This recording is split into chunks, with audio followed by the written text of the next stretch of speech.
Hello everyone, I hope that you're all doing well and that you're all having a fantastic day so far. My name is Glovely Kaimbe and I am so delighted to be a part of your screens today. God is good all the time and all the time God is fantastic. I'm going to be sharing with you that one time when God gave me a job I was praying for and then I got fired from it, and what was my experience. Before I can get carried away into this video, I just want to say thank you so much for the support. I see it. YT lets me know how people have been viewing my videos and I'm really grateful about that. And yeah, let's keep it going. I'm sure that for those of you that have been following me for quite some time have noticed that there is something that you would have noticed that at some point on this channel I came and I was like, I'm done. I've become a housewife. It is hard working, it is hard having to run a household and doing all these motherly wife duties. It's not a joke. I was really tired and I was like, I'm done and out. During that season I would take my daughter to school every single day, to creche, or yeah, preschool every single day. And I would come across these groups of people that will either be going to work or coming from work. And I always felt like, God, only if you gave me a job closer to home. You know, it is like 10 minutes drive from my house. Maximum if there is traffic, it's like 15 minutes or less. You know what I mean? Like less hassle, less stress. I can just go in the morning, have enough time to drop my kids off at school and have enough time to fetch them from school. So I really envied these particular people. And funny thing is that the workplace was opposite my daughter's school. So I was like, I think I'm qualified for this thing, you know, I'm qualified. So I was like, you know, when you low-key make a prayer to God, and that's why I always say that God hears our deepest thought, like the depth, like that's in there. God hears it. God hears even the little voice, even the little conversation you have in your mind. God is listening. So here I was praying and asking God to give me this job. God eventually gave me a job, and how God gave me that job is one afternoon I'm sitting at home. It was like morning, I should say. In the morning I get a call from one of my friends that works there, and she's like, hey, I know that you stopped working and all of that, you decided to be a housewife because you know it was getting too much for you, you had to wake up early and yada yada yada. You guys know the gist. So she said, but there's this position currently, like they are currently looking for people in this sector. What do you think? I'm like, yeah, give my CV. So she gave my CV.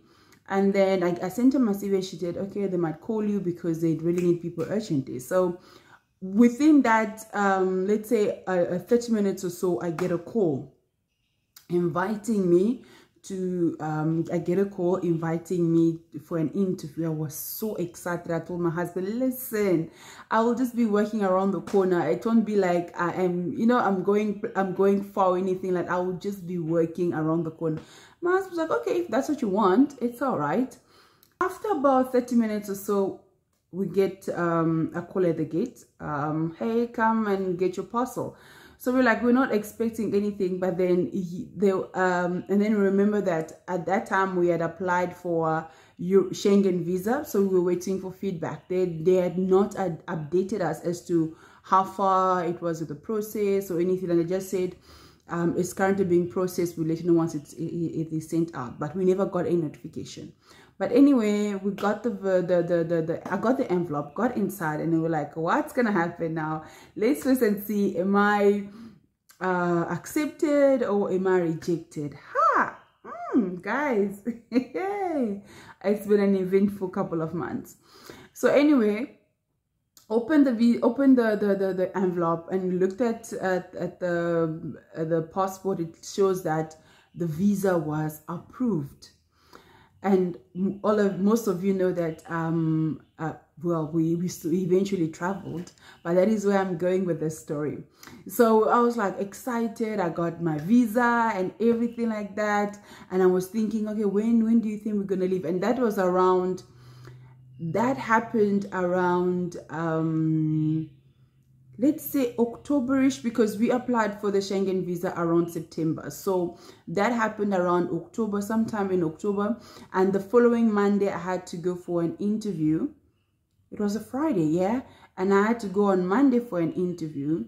which I eventually went for, and I was successful. However, they were worried, they were a bit concerned that, okay, you are overqualified for a position like this. If we give you the position and we have to spend all these resources on you, as soon as you get something better, you are going to take a hike. And I was like, no, that's not what I'm gonna do. You know, when you want something at a particular time, you want it so badly, and you're like, I'm like, that's not what I'm gonna do. I'm gonna stay here. And indeed, I was willing to put a pause, which is another lesson. I was willing, out of my own accord, I was willing to put a pause on everything that was going to happen in my life, just work for that company.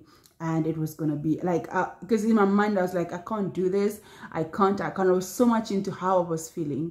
And I was like, no, my family comes first. My husband, my kids come first. So I'm going to stick it out. And it's close to home. I was enjoying doing the job, though. I got a job. I was enjoying doing the job. But however, once I got the contract, it was a permanent contract. Once I got a contract, signed it, and I was about to start training, I reached out to my friend and I was like, listen, I have to tell you something. This is what happened. On the same day you called me that I might get a job for, I might get a call for the interview that you gave my CV, it's the same day that my Schengen passport arrived. So I couldn't just, I did not know how to struggle, to juggle all these things. And I really had to travel. We had to travel. It was important that we travel because there was something we needed to sort out in one of the countries. Like there was a certain issue that we really had to settle. So I was like, my friend was like, no, it's fine. I don't think it will be a problem if you have to be away during your probation time. Like I was supposed to be away for like a period of 2 weeks. So they're like, no, it's not supposed to be a problem. It's okay. And all of these things. So I went ahead, did my 3 weeks interview, I passed all the tests, because during the interview, if you don't pass a particular assessment, they don't let you go through. It's like you have to pass everything that I could to really get through, and I got through by the grace of God. Isn't that fantastic? Because before I even started working, we had already booked our flight tickets, and we booked them for the 31st of January. No, sorry, the 31st of December 2023. And we were going to come back 2 weeks later. So while I was waiting for feedback for the interview, I was also waiting for, well, I had already planned everything and money had gone out. You guys, you know, if you have a passport, you don't like, you want to travel with it. If you have a visa, a valid visa, you want to travel with it. And everything was already planned ahead of time. After a while, my friend told me, you can now approach your recruiter or your supervisor or your trainer that, hey, listen, this is what happened. This is what I'm going to do in the next couple of weeks. I started working for that company in November. Well, now it was time for me to go and tell them that, hey, I'll be leaving on the 31st of December, because I think I told them end of November, early December, that, hey, listen, this is what I decided to do, and I will just be away. It's fine. I know I'm in probation. Please extend my probation to 2 weeks, so that even though I'm not around, well, I will come back and we will sort out what we need to sort out. You know what I mean? Even if my friends or the people that I started with in my group, I've proceeded to the next stage, I don't mind staying behind and work my way to the front. Because, hey, for me, God gave me this job, and indeed it was going to be a positive outcome. And then I see the lady come to me telling me that it was not going to be possible. I'm like, what do you mean it's not going to be possible? She's like, no, the manager said, if you leave, you have to choose between your job or the journey. I'm like, what do you mean I need to choose between the job and the journey? This is a journey that I paid for before I even joined the company. This is something that I've spent thousands and thousands of dollars in. So you're telling me that I needed to let it all go because of a job. And she's like, yeah, that's the answer that I got. And I was like, I'm really disappointed, because I was hoping that if I'm honest about this whole thing, I don't know where you're watching me from or how honesty is really in your like in South Africa. At some point, it's like you work for certain organizations where they don't want you to be honest. You know what I mean? You have to lie. And for me, lying is a very big thing for me, because I feel like when you lie about something, you have to look for another lie to put on top of that lie and on top of that lie. It's like a whole lying situation.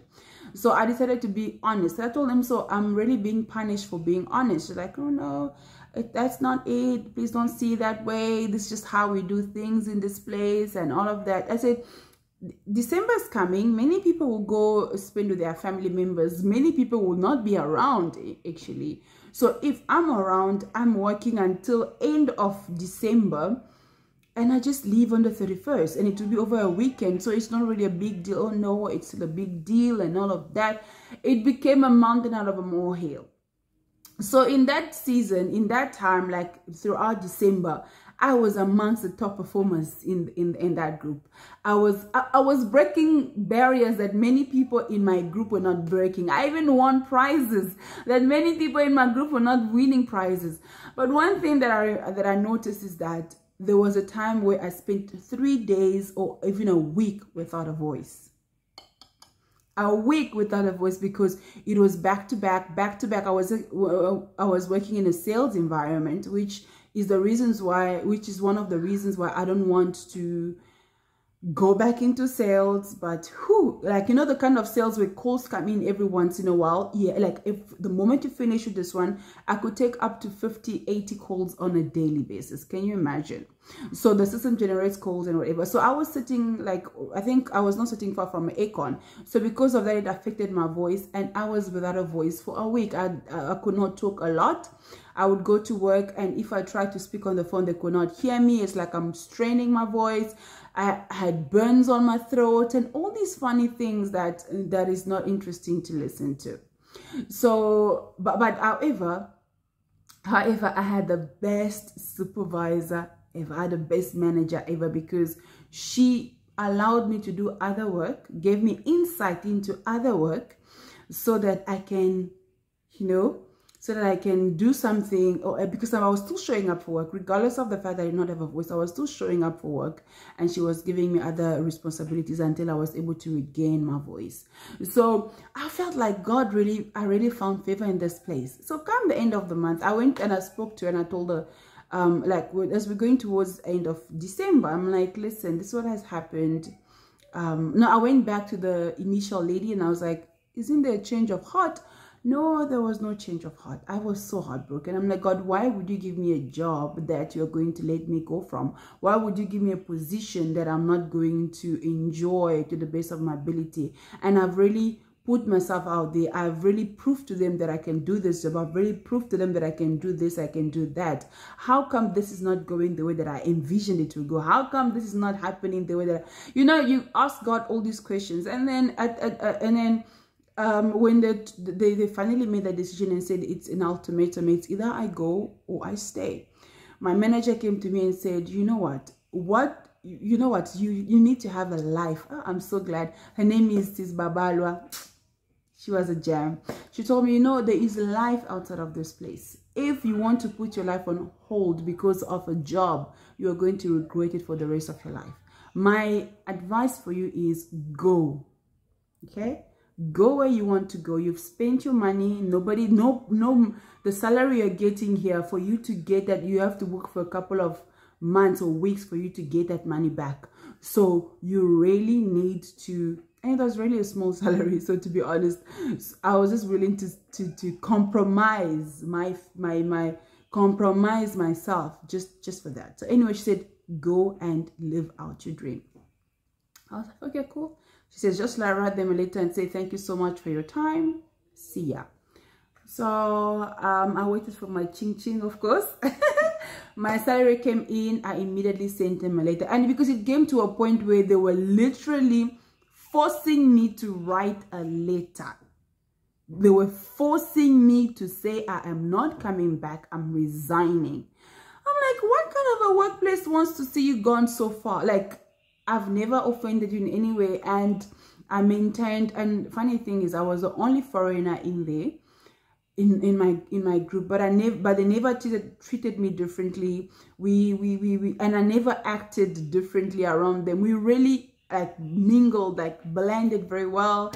And there were times where I had to put the letter Xhosa and the Zulu that I know into practice.